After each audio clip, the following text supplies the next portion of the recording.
One of the quotes what always stuck out for me during my career was from the great Sir Alex Ferguson, former Manchester United football manager, when he said, "It's not getting to the top. What's the hardest part? It's staying there." Now he was referring in particular to winning the Football League for the first time and the difficulty it was to maintain that success. And he was also then referring to the players who came with him on that journey to keep winning as well.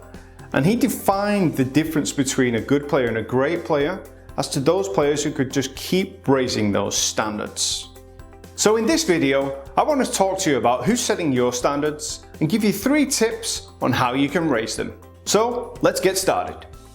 Okay, now we don't need any more studies on the fact that working in a competitive environment makes you raise your standards. But what happens when you've worked somewhere for a certain amount of time, you've proven yourself to be the best, what happens then? How do you keep raising your standards? How do you keep motivating yourself in that point? In my experience, this usually results in people doing one of 2 things. Number 1, they stay where they are, get a little bit comfortable, sometimes a bit lazy, and over time let their standards slip. Or 2, they set new milestones and keep chasing them, and keep increasing those standards and keep setting them everywhere they go. Now, being one of the best performers wherever you are in your environment is a great achievement. But unless you keep resetting those standards and chasing new goals, you will adapt to that environment, and whether you like it or not, your standards are going to slip. So, in no particular order, here's my 3 tips about what you can do to avoid those standards slipping and keep raising the bar. Number 1, find a new role. Now that might be in the company where you're working, just in a different department. It might be a next job title what you want, whatever it is. So that's one option. However, you might have to consider going elsewhere. You might have to consider leaving and going to another company. The easiest way to make that decision is to ask yourself this: does the company where you're at, or maybe your leader and your influencers around you, does the company and do the people around you have the same ambitions as yourself? Do they have the same standards as what you want? Have a good think about that question. And if the answer is no, then you really want to consider moving. Because whether you like it or not, the longer you stay in that environment, the more likely it is that you will become a product of that environment. Number 2, find a coach or mentor. Now naturally, your first option could be me, wink wink. But regardless of that, whether you've got somebody internally at your company, it could be your leader, it could be a leader of another department, it could be anybody within your company. Again, it could be an external coach. Yeah, somebody who's a coach or a mentor who's done what you want to do, or has the same ambitions, or can advise you and give you that help you need to keep yourself motivated.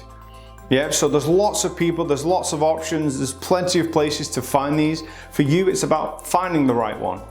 Who can you work with? Who do you feel can help you to that level where you want to go?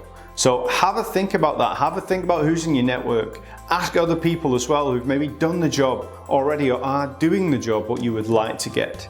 Or achieve the things you want to achieve. And those are the kind of people you want to seek out if you're looking for a mentor or a coach to work with, because they will help you keep raising that standards, because they share the same passion about standards as you do. And number 3, get good at setting milestones and micro stones. Setting those big long-term goals can really motivate us, but in the long run, we need to also have some little stepping stones on the way in order to keep us going and keep us feeling like we're making small bits of progress on the way to that big goal, to that big objective, whatever that may be. Yeah, so if you want to become the VP, or if you want to buy a new car, or if you want to buy a house, these things are most likely not going to happen overnight, unless you have a big slice of luck. Let's put it that way.